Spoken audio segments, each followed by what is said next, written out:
The Galactic Unity Games were the most prestigious event in the known universe.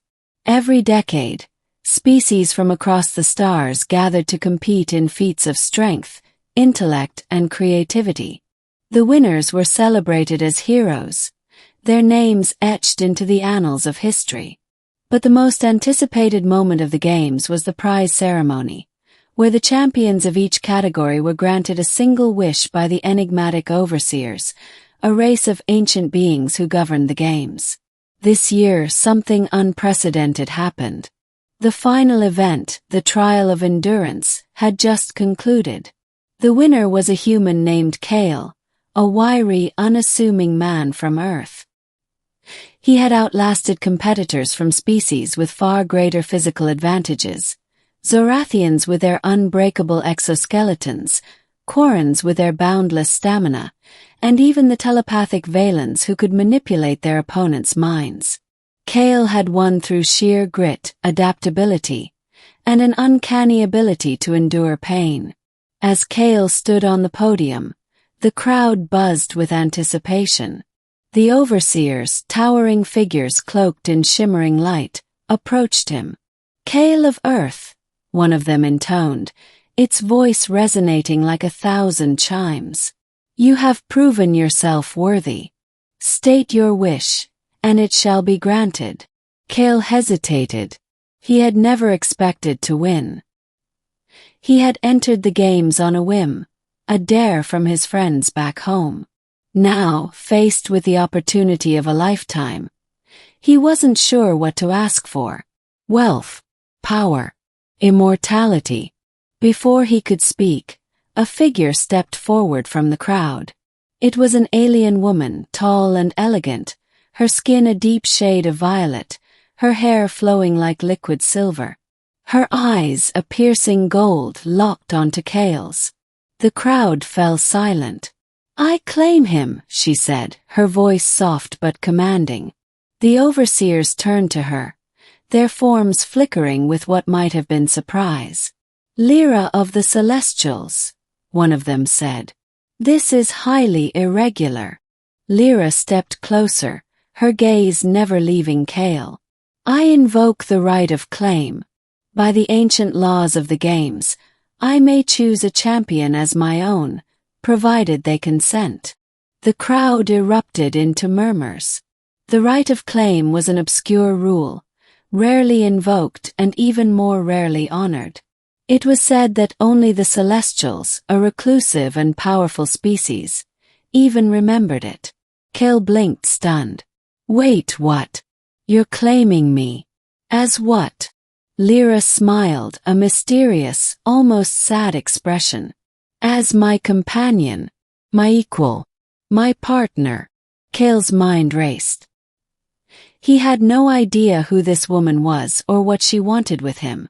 But there was something in her eyes, a depth of emotion, a hint of vulnerability, that made him pause. "Why me?" he asked. Lyra's smile faded. "That is a question I cannot answer. Not yet." The overseers turned to Kael.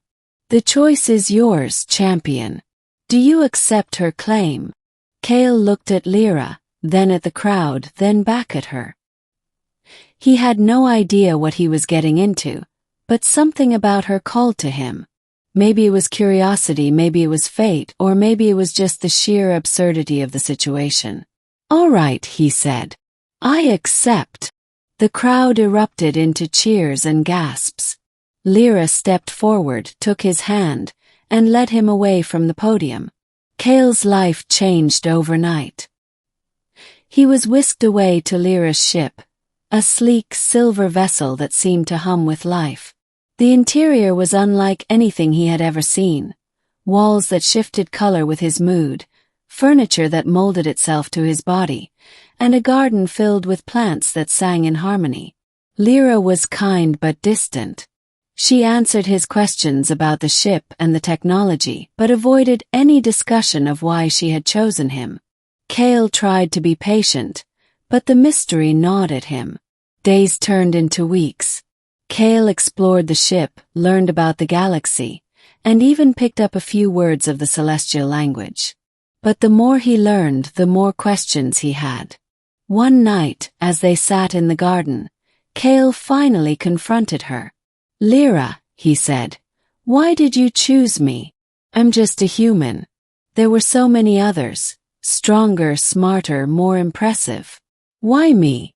Lyra looked at him, her golden eyes filled with a sadness he hadn't seen before. "Because," she said softly, "you are the only one who can save me." Kael frowned. "Save you? From what?" Lyra hesitated, then stood and walked to a nearby console. She pressed a button, and the walls of the garden dissolved, revealing the vast expanse of space. In the distance, a massive structure loomed, a crystalline fortress surrounded by a swirling vortex of energy. "That," she said, "is the Nexus. It is the heart of celestial power, and it is dying. For millennia, my people have drawn our strength from it, but now it is failing. If it collapses, my species will perish." Kael stared at the Nexus, awestruck. "What does that have to do with me?" Lyra turned to him. "The Nexus is not just a source of power. It is a living entity, and it is lonely. It requires a bond with a being of pure will, someone who can endure its trials and share its burden. I have searched the galaxy for such a being, and I found you." Kael's heart raced. "You want me to bond with that thing?" "Yes," Lyra said. "But it is not a decision to be made lightly. The bond will change you. It will give you immense power, but it will also tie you to the Nexus, and to me, forever." Kael sat down, his mind reeling. He had come to the games seeking adventure, but this was beyond anything he had imagined. "Why didn't you tell me this before?" he asked. "Because I needed to know if you were worthy," Lyra said. "Not just of the bond, but of my trust. And now I know that you are." Kael looked at her, then at the Nexus. He thought of his life on Earth, of the friends he had left behind, of the future he had never really planned for. And then he thought of Lyra, of the sadness in her eyes, of the weight she had been carrying alone. "All right," he said. "I'll do it." The bonding ceremony was unlike anything Kael had ever experienced. He was taken to the heart of the Nexus, where the energy was so intense it felt like his very soul was being pulled apart. Lyra stood beside him, her hand in his, as the overseers chanted in a language older than time. When it was over, Kael felt different. Stronger, wiser, but also more connected, to the Nexus, to Lyra, and to the universe itself. As they left the Nexus, Lyra turned to him. "Thank you," she said. "You have given my people a future." Kael smiled. "And you've given me a purpose." Together they returned to the ship, ready to face whatever challenges lay ahead.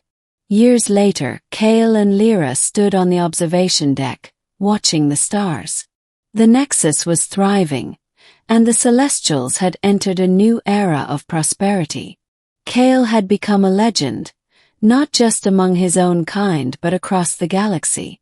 "Did you ever imagine this would be your life?" Lyra asked. Kael laughed. "Not in a million years. But I wouldn't change a thing." Lyra smiled, her golden eyes shining with love. "Neither would I." And as they stood there, hand in hand, Kael realized that sometimes the greatest adventures begin with a single, inexplicable choice.